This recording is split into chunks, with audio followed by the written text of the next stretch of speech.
Hi అండి, అందరికీ నమస్కారం అండి. అందరూ బాగున్నారండి? మేము కూడా బాగున్నామండి. ఈ రోజు మీకు పులిహోర పులుసు ఉడకబెడుతున్నానండి. అంటే మా ఇంట్లో కూడా ఉడకబెట్టుకుంటున్నాను. ఒకసారి ఉడకబెట్టి ఉంచుకుంటాను. ఎప్పుడన్నా కావాలితే మనకి కలుపుకోవడానికి పిల్లలకి బాక్స్లో కట్ట ఉంటుందని ఒకసారి ఉడకబెట్టి ఉంచుకుంటాను. మనం ఏంటంటే ఉడకబెట్టేసింది గాజు చేసాలో పెట్టిన ఫ్రిడ్జ్లో పెట్టకూడదండి. మామూలు ఫ్రిడ్జ్లో పెట్టి ఉంచుకుంటే ఒక నెలైనా మనకి పాడవదు. మనకి ఎప్పుడు కావాలితే అప్పుడు కలుపుకోవచ్చు. ఈ రోజు ఉడకబెడుతున్నాను, మీకు కూడా చూపిద్దామని ఇంకా వీడియో తీయమన్నాను. మా ఛానల్ ఎవరైనా కొత్తగా చూస్తుంటే సబ్స్క్రైబ్ చేసుకోండి, లైక్ కూడా చేయండి, హైప్ కూడా చేయండి, సపోర్ట్ చేయండి. రెండు ఎలా చేయాలనేది మీకు చూపిస్తాను. అందరికీ తెలుసు అనుకోండి, కాదు ఒక పద్ధతిలో చేస్తాను. నేను ఎలా చేస్తాను అన్నది మీకు చూపిస్తాను. నేను 1/2 కేజీ తీసుకున్నానండి చింతపండు. మన ఇష్టం, మనకి ఎంత కావాలో అంత చేసుకుని ఉంచుకోవచ్చు. మనం వేడి నీళ్ళు వేసుకుంటే అండి బాగా నానుతుంది. ఒక అరగంట వదిలేసామనుకోండి వేడి నీళ్ళు వేసుకుని, చక్కగా గుజ్జు కూడా చిక్కగా బాగా వస్తుంది. ఇలా మనం బాగా చిక్కగా బాగా పిసికేసుకుని ముందు ఇది ఎంతండి ఉడకబెట్టుకుంటే ఆ రైస్ వండేసుకుని చక్కగా కలిపేసుకోవచ్చు. నిమ్మకాయ పులిహోర కూడా బాగుంటుందిలేండి. ఇంకా అమ్మాయి అదే తినాలంటే తిన్నాం కదా. మా అమ్మాయి ఎప్పుడన్నా అడుగుతుంది చింతపండు పులిహోర చేయొచ్చు కదా. ఇంకా అందుకనే ఉడకబెట్టి ఉంచుకుంటాను పొద్దున్నే బాక్స్కి, అలా కంగారు లేకుండా. ఇలాగ బాగా పిసికేసుకుని ఇలా ఒక దాంట్లో వేసుకుంటే, ఇలా జల్లుడి దాంట్లో ఆ పిప్పి ఉన్నా వచ్చేస్తాం మనకి. మనం ఎందులో అయితే ఉడకబెడుతున్నాం అందులోనండి ఇలా తీసేసుకుంటే ఇంక మళ్ళీ ఇందులో మార్చక్కర్లేదు. ఇంకా దిగిపోద్ది. మొత్తం ఇలాగే చేసుకోవాలండి. కాకపోతే మనం వాటర్ కాలితే కొంచెం వేసుకోవచ్చండి. ఏముంది, కొంచెం పలసన అవుతే కొంచెం టైం పడుతుంది ఉడకడానికి, అంతే తేడా ఏముండదు. ఇలా చిక్కగా తీసేసుకున్నాను కదండి. ఇప్పుడు ఇందులో మనం పచ్చిమిరకాయలు సీరియస్ వేయాలండి. నేను ఇంచుమించు 10 అంటే ఈ కారంగా ఉన్నాయి, 10 కాయల దాకా తీసుకున్నా. అంటే పడద్దండి, నేను తీసుకున్నది 1/2 కేజీ ఉంది కదా చింతపండు గుజ్జు, పడద్ది. కొంచెం పులిహోర అన్నది మరీ కారంగా ఉన్న బాగోదు, అలాగే మరీ చప్పగా ఉన్న బాగోదండి. సమానంగా ఉంటేనే బాగుంటుంది. ఇలా సీరేసుకుని వేసుకోవాలి. మనం ఇందులోనే ఉప్పు వేయాలండి. ఉప్పు, కొంచెం పసుపు, కొంచెం ఆయిల్ వేసి దీన్ని బాగా దగ్గరికి ఉడకబెట్టాలి గుజ్జులాగా.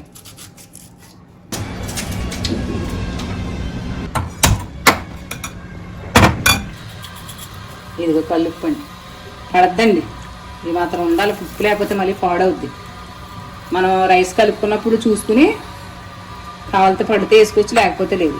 ఇది బాగా దగ్గరికి ఉడక. ఇందులోనే కొంచెం పసుపు, కొంచెం ఆయిల్ వేయాలండి. ఆయిల్ అంటే 2 స్పూన్ల ఆయిల్ దాకా వేయాలి. ఇదిగోండి 1 స్పూన్ పసుపు, ఆయిల్ 2 స్పూన్లు, అంతే సరే.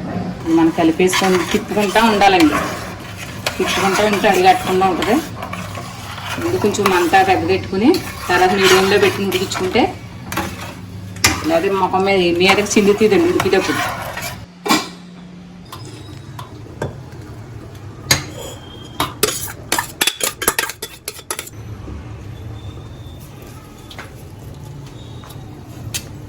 ఈ రైస్ అంటే మనం పులిహోర కలుపుకున్నప్పుడు వేడివేడి అన్నం లేదు, మనం ఈ కరివేపాకు ఇలా కప్పెడి ఇలాగ మూసెత్తే రైస్ వేసి స్మెల్ దీనికి పట్టి చాలా బాగుంటుంది.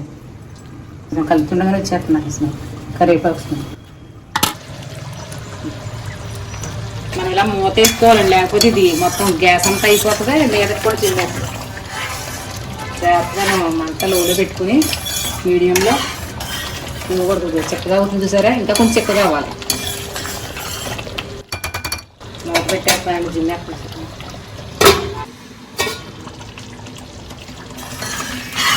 ఉడుకుతుందండి, ఇంకొక 5 నిమిషాలు ఉడితే మనకి సరిపోద్ది. ఈలోగాను పోపు పెట్టేస్తాను, తాలింపు దీనికి, పులిహోర తాలింపు.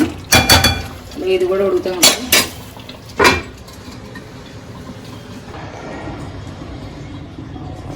పెద్ద గట్టితో 2 గట్లు వేసానండి. మనకి ఇలా డప్ప గట్లు ఉంటుంది సార్, అలాగంటే కొంచెం ఆయిల్ పడద్దండి. అంటే ఎక్కువ చేసుకుంటున్నాను కదా దాని గురించి. ఇదిగో 1 కప్పు అండి గుళ్ళు. మాత్రం ఉండాలి, గుళ్ళు లేకపోతే బాగోదండి. వేసి మనకి పులిహోర అన్నామంటే పోపులు ఉండాలి ఎక్కువ. కొంతమంది ఏంటంటే అన్నం కనపడ తప్ప అందులో ఏమీ కనపడదు పోపులో, ఇంకా అన్నం తిన్నట్టు ఉంటుంది. పులిహోర అంటే పులిహోరలాగా ఉండాలి. ఇదిగో ఒక గిన్నె వేసాను, గిన్నె కూడా శనగపప్పు, ఇదిగో మినపప్పు. మీకు మీ దగ్గర ఒకవేళ సాయి మినపప్పు ఉంటే వేసుకోండి, నేను పొట్టుగా వాడతాను కాబట్టి ఇది వేసాను. ఇవన్నీ వేస్తేనే మనకి కమ్మగా ఉంటుందండి.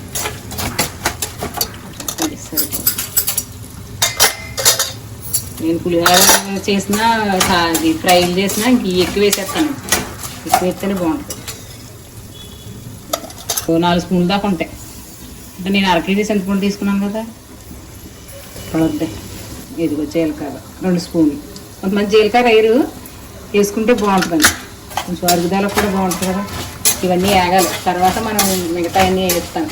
పచ్చిమిరకాయలు, అల్లం ముక్కలు, ఎండుమిరకాయలు, ఇంగువ ఇవన్నీ వేస్తానండి. కొంచెం వేగాక సగం వేగాక అప్పుడు సగం వేగినాయండి. ఇదిగో అల్లం ఒక 20 గ్రాముల దాకా తీసుకున్నానండి. అల్లం ముక్కలు, అది అల్లం ఇలా ముక్కలు వేసుకుని మళ్ళీ 10 పచ్చిమిరకాయలు తీసుకున్నాను. పడతాయండి, కొంచెం కారంగా ఉంటాయి. ఇవన్నీ బాగుంటుంది తినడానికి. అందులో ఇప్పుడు ఈ వర్షాకాలం కదండి, తినడానికి బాగుంటుంది. పులిహోర కొంచెం కారంగా ఉంటే పుల్లగాను బాగుంటుంది. పంపట్టినప్పుడు గట్ట ఇలాంటివి బాగుంటాయి. ఇది వేగాక మళ్ళీ సగం వేగిపోయాక మళ్ళీ అప్పుడు ఎండుమిరపకాయ ఇది చూపిస్తామండి ఇది ఎంతవరకు అయిందో. ఇది అయిపోయిందండి. ఇది చూసారా, నాకు కరెక్ట్గా 25 నిమిషాలు పట్టిందండి ఇంచుమించు. అంటే నేను మంట ఎక్కువ పెట్టకుండా లోలో పెట్టుకుని తాతి ఉడకబెట్టుకున్నాను. అది మొత్తం గ్యాస్ అంతా అయిపోయి చిరాకు అయిపోద్దండి బాబు. ఇదిగో ఇలా చక్కగా మరీ పెడవలా ఉడకబెట్టుకోకూడదండి. ఇలా ఉంటే మనకి సరిపోద్ది. ఇప్పుడు మళ్ళీ ఇది అయ్యేటప్పటికి అందులో పోస్తాం కాబట్టి ఈ పప్పులు ఇవన్నీ ఇంకా బిగిసిపోద్ది వేడికి. ఇలా ఒక 2 నిమిషాలు పెట్టేస్తాను. ఇలా ఇది కూడా అయిపోద్ది.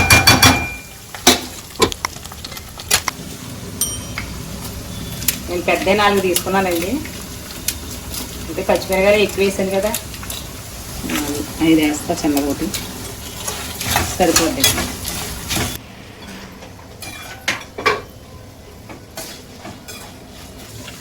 ఇదిగోండి అయిపోయిందండి. ఇలా ఉడకబెట్టుకోవాలండి మనం. ఇలా ఉండాలి కరెక్ట్గా. ఇలా ఉంటే బాగుంటుంది. కట్టేస్తాను. ఇంకా వేడికి ఇంకా దగ్గరికి అయిపోదు. ఇలా ఇవి కూడా అయిపోతే ఇంకా అయిపోతుందండి. ఈ టైంలో ఇంగు వేసుకుంటే చాలా బాగుంటుందండి. కొంచెం ఎక్కువ వేసుకోండి, ఇంగు బాగుంటుంది. ఇంచుమించు స్పూన్, పెద్ద స్పూన్ వేసి. ఇప్పుడు కరివేపాకు ఇప్పుడు కొంచెం వేస్తున్నాను. మనం రైస్ కలుపుకున్నప్పుడు మళ్ళీ మనం వేడి అన్నలా కరివేపాకు వేసి కలుపుకుంటే స్మెల్ కూడా బాగుంటుందండి. అలాగే వేసుకోవచ్చు. కరివేపాకు మాత్రం ఫ్రెష్గా ఉంటే బాగుంటుంది పులిహోర.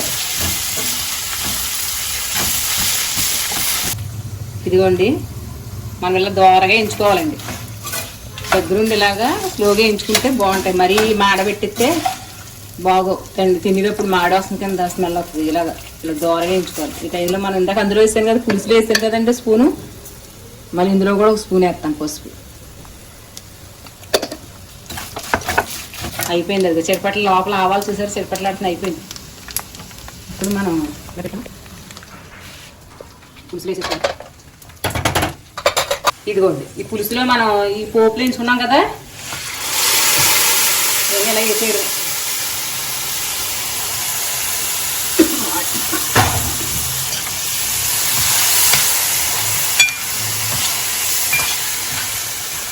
ఇది మనకి చల్లారిపోయాకండి గాజు దాంట్లో పెట్టేసుకుని చల్లారి బాగాను ఫ్రిడ్జ్లో పెట్టుకుంటే అలా ఉన్నా ఏం పాడవదు. మనకి ఎప్పుడు కలితే అప్పుడు చక్కగా కలుపుకోవచ్చు.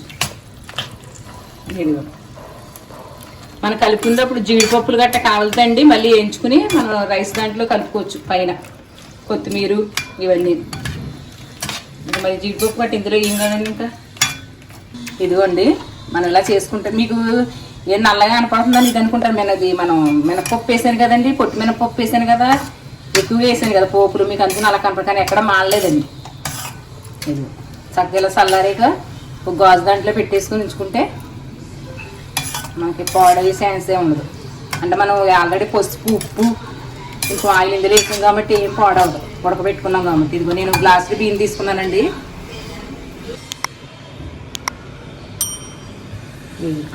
గట్టి వేసుకున్నానండి. కావాలితే మళ్ళీ పడితే వేసుకోవచ్చు. గ్లాసులే కదా సరిపోతుంది.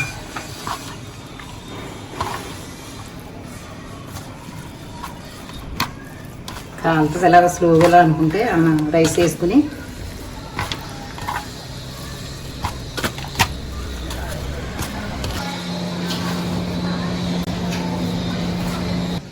నాకు సాల్ట్ పడుతుందండి. అందులో నేను దానికి సరిపడా వేసాను కదండి.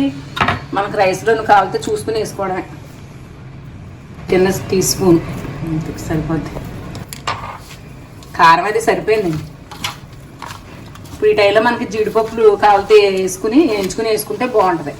కొత్తిమీర ఇవన్నీ వేసుకుంటే బాగుంటుంది. అలాగే చేసుకుని పెట్టుకుంటే ఈజీగా చేసుకోవచ్చండి. పిల్లలకి బాక్స్కి కట్టాను. వాళ్ళు అంతమాని ఒకటే తినాలన్నా తినలేరు కదండి. నిమ్మకాయ పులిహోర మన ఛానల్లో ఉంటుందండి. ఇంకా నేను చేసాను, వాయిస్ ఎవరు ఇవ్వలేదు కానీ చేసాను.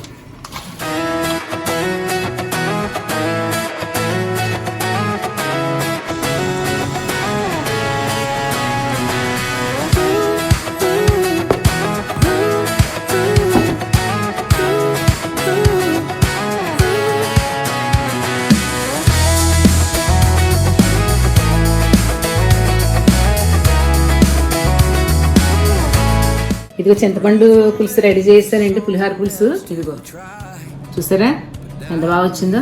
చక్కగా మనకి ఎప్పుడు కావాలితే అప్పుడు చక్కగా కలిపేసుకొచ్చండి ఇలా రెడీగా ఉంటే. ఇదిగో గ్లాస్ బియ్యానికి నేను కలిపాను. ఇది 4 సరిపోద్ది. మనకి ఎంత కావాలో దాన్ని చూసుకుని కలుపుకోవచ్చు. ఆ తర్వాత మనకి జీడిపప్పులు కావాలండి, కొత్తిమీర, జీడిపప్పు, కరివేపాకు కావాలంటే మళ్ళీ వేసుకోవచ్చు. చాలా ఈజీగా చేశానండి. మీకు చింతపండు పులిహోర ఇష్టమండి లేదా నిమ్మకాయ పులిహోర ఇష్టం నాకు కామెంట్ చేయండి. ఇలా ట్రై చేసి కూడా మీకు ఎలా వచ్చిందన్నది కూడా కామెంట్ చేయండి. ఇలా సపోర్ట్ చేయండి. కొత్త వారు ఎవరైనా చూస్తుంటే సబ్స్క్రైబ్ చేసుకోండి, లైక్ కూడా చేయండి, లైక్ కూడా ఇవ్వండి. బాయ్ అండి, ఉంటానండి. మరి వీడియోతో మిమ్మల్ని కలుస్తాను. బాయ్ అండి.